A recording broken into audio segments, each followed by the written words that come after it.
Hey YouTube, is your boy Lipid out here with another reaction video. Today we got The Fall of Flight 123 by Nexpo. Let's get right into it, shall we? Hit it. I think it's been a long time since we reacted to Nexpo as well. Okay, Nexpo, okay. I mean, like, yeah, sure, yeah, it is the loss of life. And if you've been a fan of Air Crash Investigation, it's a flame series. If I had to say, like, it's probably one of National Geographic's like best running series, honestly. Maybe after Seconds from Disaster, but I would still say ACI is probably higher on my list. Just throwing it out there, honestly. Hi, from Nexpo with love. Okay. Hi, Nexpo, I see you. Well, I mean, literally. Fair enough.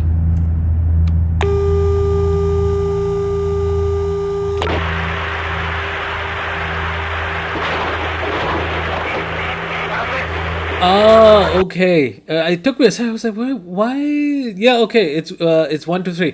This is the Japan Airlines accident 123. Okay. Oh, so there's an air crash investigation episode already for it. This accident was haunting. No, you know what? Let's do a reaction. I already know what happens, but we'll do a reaction. Fair enough. I've not seen the next version of events yet. See.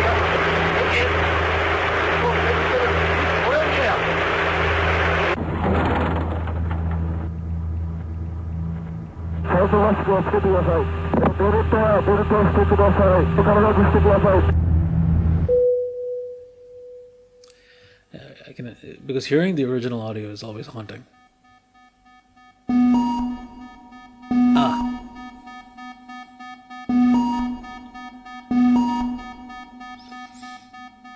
Aboard a Japanese passenger flight on the 12th of August 1985, an alarm begins to sound. Unbeknownst to the pilots, the plane had just undergone a rapid decompression, leaving them scrambling to get the aircraft under control. Over and over, they attempt to maneuver the plane back home. I know I gotta pause this here. I know it's already not the fact that I know the accident. What's scaring me is the fact that 1985 is 40 years ago. That's what's scaring me. That's four decades ago. Nothing Damn. they try seems to work. The airplane is completely unresponsive, yet the over 500 passengers on it have no idea just how dire their situation. I gotta admit, bro, this video game eerie-esque animation with like white silhouettes for the people is just, it's perfect. It's kind of scary in a way when you remove the human element from this and you just put, you know, people as like these white like silhouettes there. It just feels, you know, eerie in the sense of like, you know, I don't know, maybe I'm reading into it too deep, but it just feels as though they're no longer here with us kind of situation, but truly like is. as ghosts, but that is terrifying. On this aircraft, a structural component has undergone a catastrophic failure. A failure caused by a near decade-long oversight, and a failure that would lead to what is now known as the single worst disaster in global aviation history. Well, I mean, technically, okay, I don't want to be the person who does that, but wasn't the crash of the century, was it Tenerife? I mean, yeah, sure, that's, I think it's the highest number of casualties because of two planes colliding, KLM and Pan Am, but okay. This, I think, maybe I think the largest single person death in one plane, right? Yes, Flight 123. So it's Japan Air, JAL, Flight 123. Okay, fair enough. Tonight's video is sponsored by Incognito. Nope.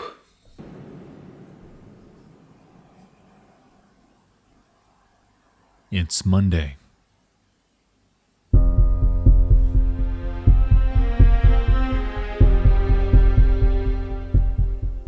Delta Flight 191 is under investigation after a tragic accident. A string of unsolved murders grips a small town in Washington. And across the pond in Tokyo,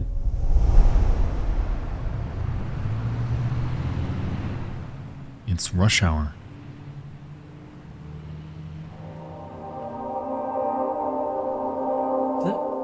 I'm sorry, that's the most random transition I've seen. Why were we talking about it again? Sorry, why were we talking about the American city again?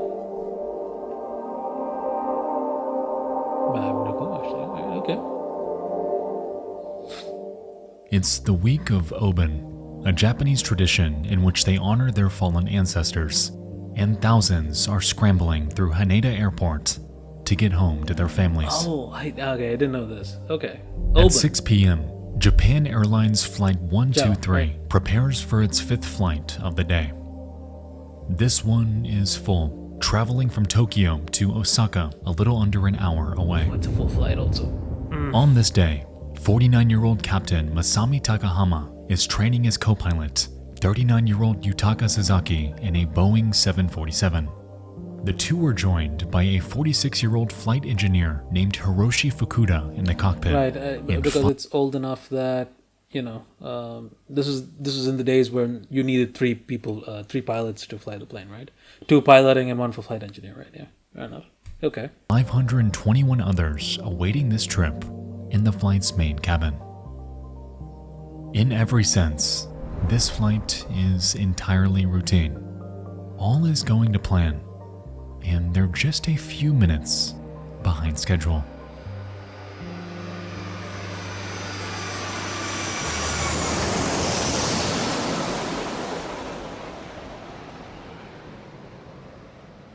Japan Airlines Flight 123 takes off at 6:12 p.m.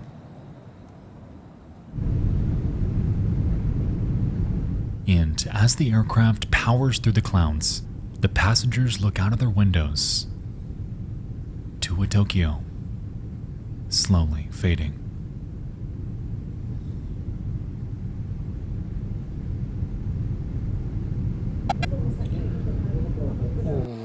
That is such an eerie shot as well. That transition almost feels like a camera switching as well. Like you can't help but appreciate the and the glitchiness of this.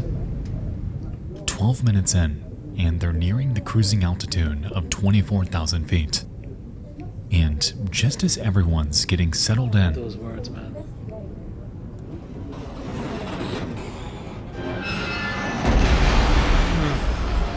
Screaming metal is never a good sign. Shit.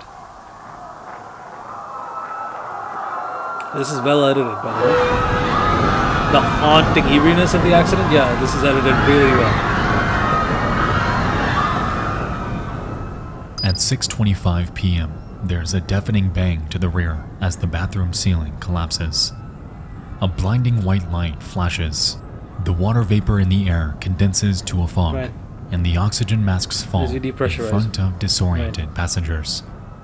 All of this happens in a matter of seconds, sending everyone on board into an unbridled panic. Yeah, I could imagine that.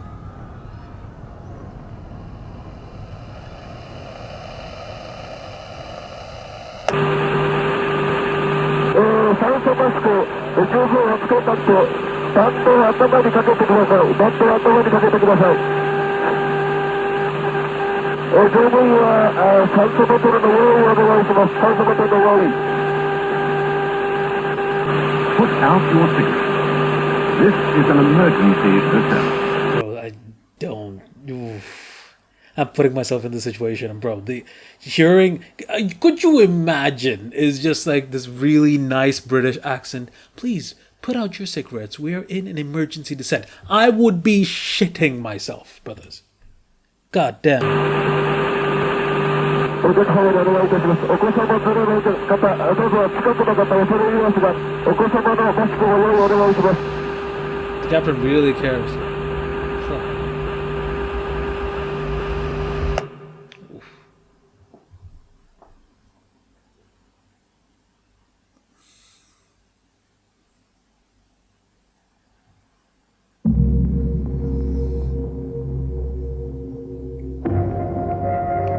Yeah.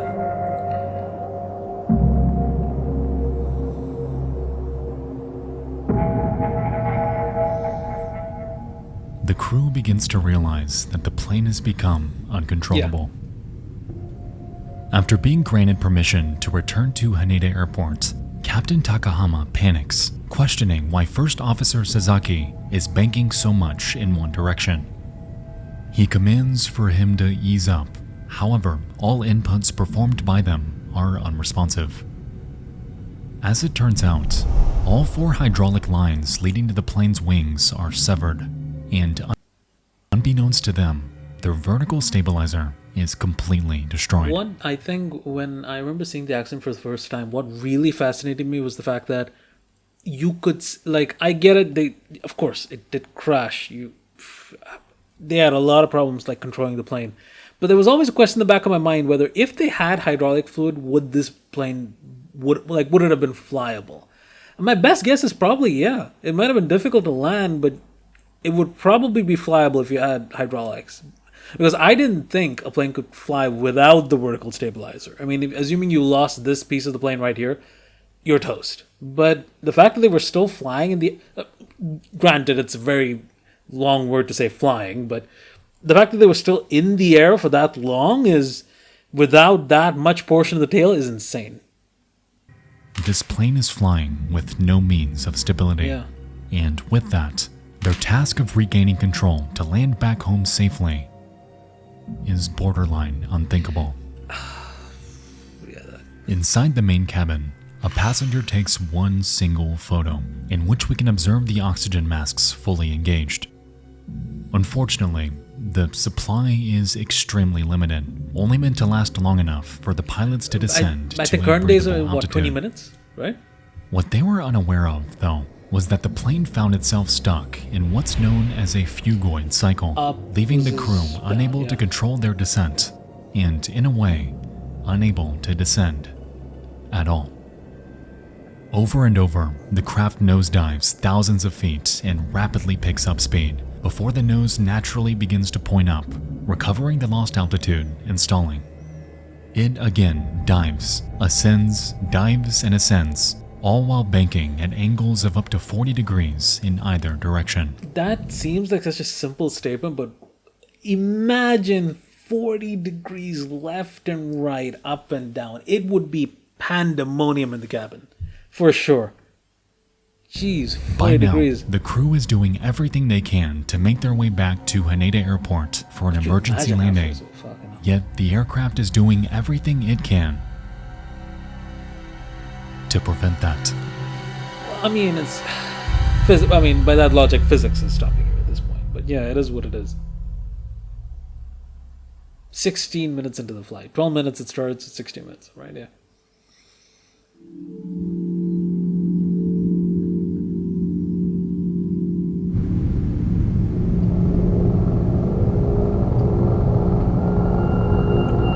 Eeriness. The pilots have not utilized their oxygen masks, and acute hypoxia has taken its grip. The fugoid cycle is problem number 1, yet posing another threat is the ever-encroaching side-to-side roll of the aircraft. To mitigate this, the crew manages to engage the landing gear, effectively suppressing the fugoid cycle. However, over the course of the next 5 minutes, the plane descends over 10,000 feet while rolling at an angle of over 40 degrees. That ain't it. Effectively, they achieve a complete 360-degree downward spiral over the town of Atsuki, and are understandably losing hope as every critical second bleeds by.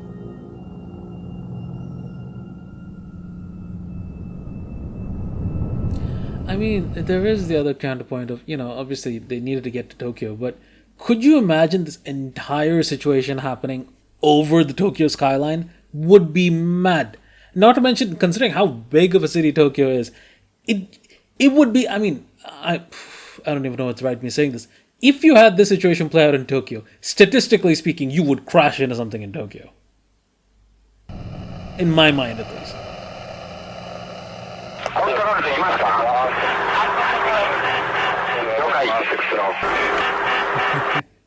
My man had the audacity to ask, well, are you okay now? No, okay.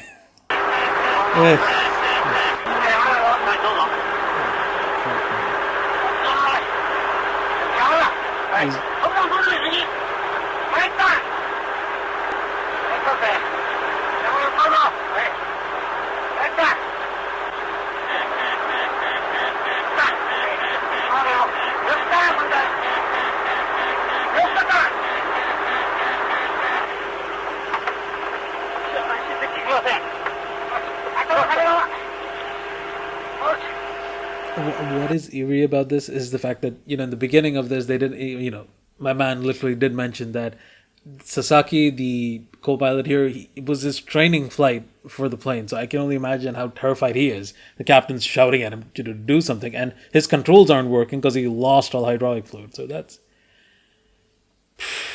I don't know. What could you do in that situation? You're pretty much a passenger in your own plane.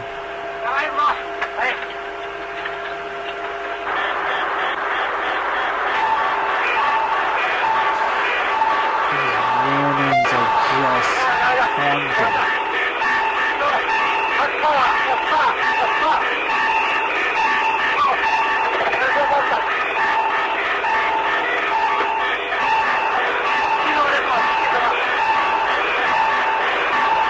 It's hard to listen to.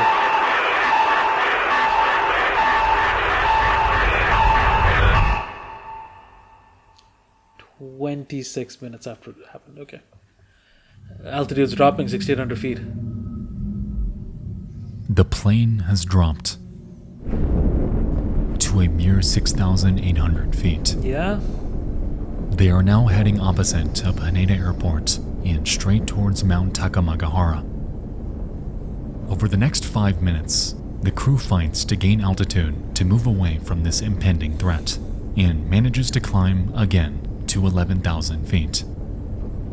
False hope this is, however, as they find themselves in yet another downward spiral. This time, right over treacherous terrain.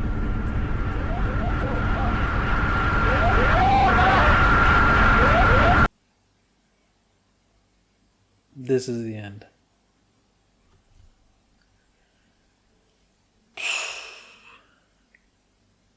Yeah. Yeah, we know what's gonna happen.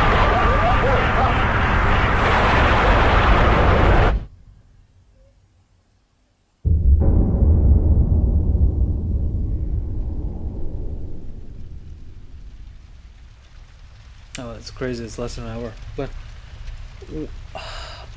what is crazy to me is, I know the air crash investigation episode mentioned it, but the fact that they had other simulation pilots, in the simulator try this flight, and almost none of them could keep it in the air as long as this, this pilot and co-pilot did, is insane. Like, they were fighting for their lives.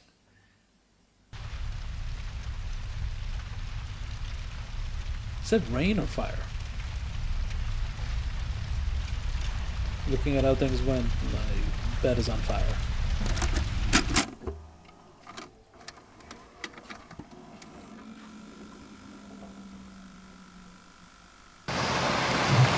No, that's right.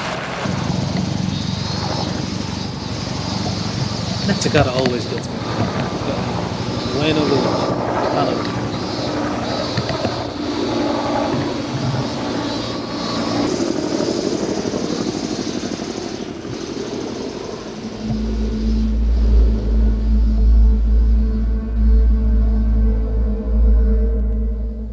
In the quaint village of Ueno, nestled in the mountainside, residents awaken to a lingering odor. In the air, rescue and news helicopters zoom by as they discern something the locals don't. On the ground, rows of trucks and buses are on the move, while crowds gather and gaze in utter confusion. Yet, amidst all of this, hardly anyone knew the gravity of what was happening. I wouldn't blame them. 21 miles southwest of their location, the remains of Japan Airlines Flight 123 are burning Destroyed. and are scattered across the mountainside. The plane is completely shredded. Clearly. The landscape, wounded. And to say that this scene was grim is a criminal Yeah, understatement. I would not be surprised by that statement. Goddamn.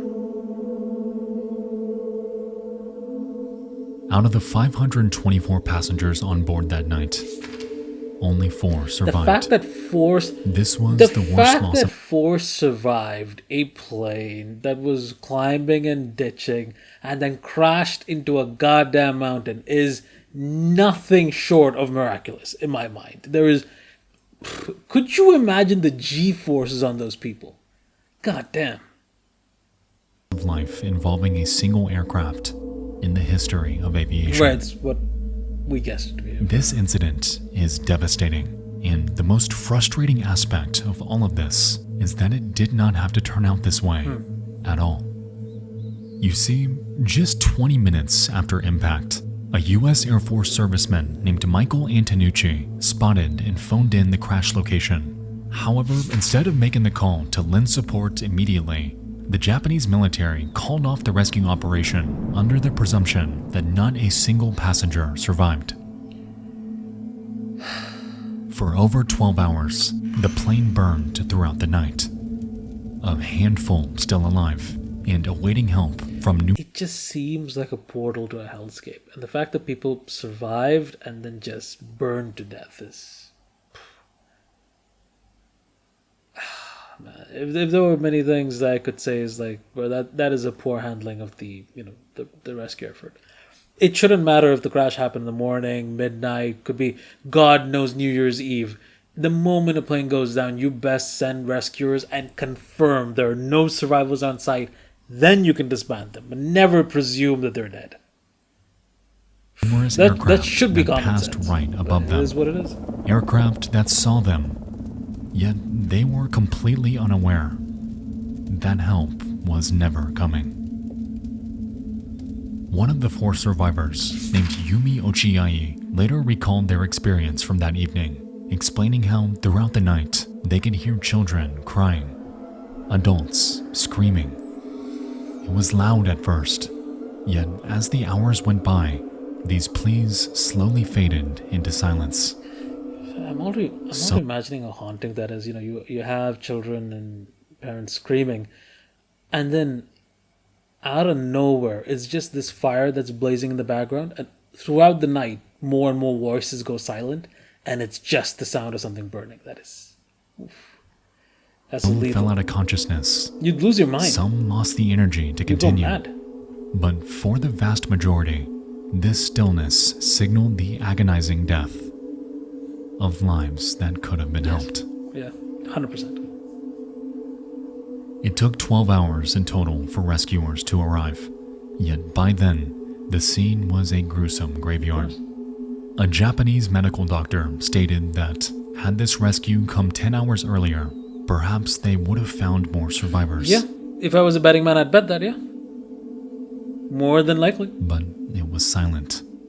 Yeah, and it'll continue to be silent because of your actions.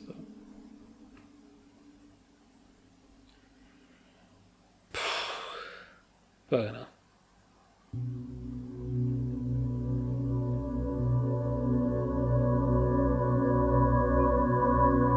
Airplanes are statistically the safest mode of transport, but the fact of the matter is when they do have an accident, it's always harrowing. Or In the years following the incident, no one would fly Japan Air, resulting in the company taking a massive hit in revenue. With this, both the airline and the Boeing company would pay out hundreds of millions of dollars to the victims' families over time, a reparation immaterial in the grand scheme of this tragedy. Even then, however, guilt festered in the minds of Japan Air employees as 2 of them, a 59-year-old maintenance official named Hiru Tominaga and a 57-year-old inspector named Susumu Tajima, would later take their own lives, with the former leaving a note with just a single phrase: "I am atoning with my death." it's crazy. And that's crazy because of the whole Japanese honor system where, as I understand, if you think your inaction or action indirectly caused someone to suffer or worse, you atone by, unaliving yourself to restore their and your honor. So, yeah. In the end, investigators attributed the tragedy to improper repairs to the plane's aft pressure Right. bulkhead, the rear component of the pressure seal present in all aircraft. It was learned that 7 years prior, the same aircraft encountered a tail strike incident during a landing, cracking the bulkhead and rendering the plane unflyable. During repair, the engineers planned to utilize a large splice plate to connect the two sides of the crack, while reinforcing it with 3 rows of solid rivets. When done correctly, this would re-establish the full structural integrity of the wall, rendering it just as safe as it was before Yeah, sure. for flight. In reality, however, the repair did not go this way at all. Instead of using one splice plate, Boeing's repair technicians used 2 in parallel to the crack. Which is always, surprised me of the fact that I get it that, a repair technician doesn't have to be the smartest person in the block. But you would think that, if you have 2 cracked pieces of a plate and you split the one thing that's connecting 2 pieces into 2 pieces, so you'd have 2 pieces of a plate and 2 pieces of a repair plate to connect 2 pieces. Then that fundamentally, logically, wouldn't you think, maybe we're doing something wrong here? That's just me. You would think to connect 2 pieces together, you might just want to use 1 piece, but my man used 2. Effectively rendering one entire section of rivets completely useless. Never made sense to me. This oversight was never discovered, and the plane flew in this condition over 12,000 times. Right. This wasn't the first time. It kept working until that system failed. I'm more surprised at the fact it never came up in a maintenance check, or maybe it wasn't a requirement of the maintenance check. Who knows?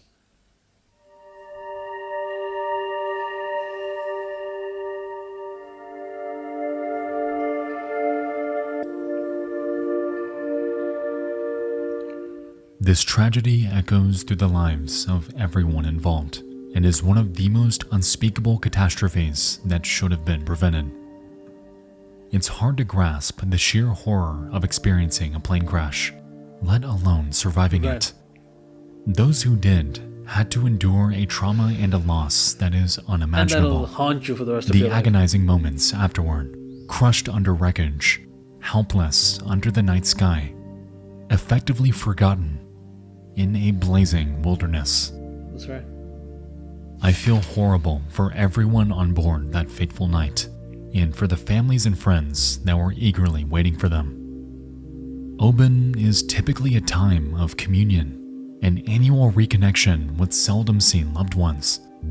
But for the 520 victims who lost their lives that night, they were never able to finish their journey to see them.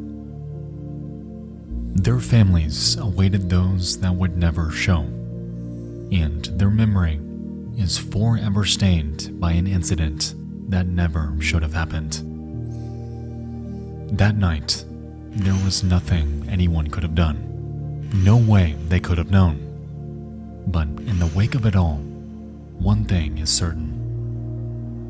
Their memory, their lives, will forever be cherished by those that loved them, and their legacy will forever endure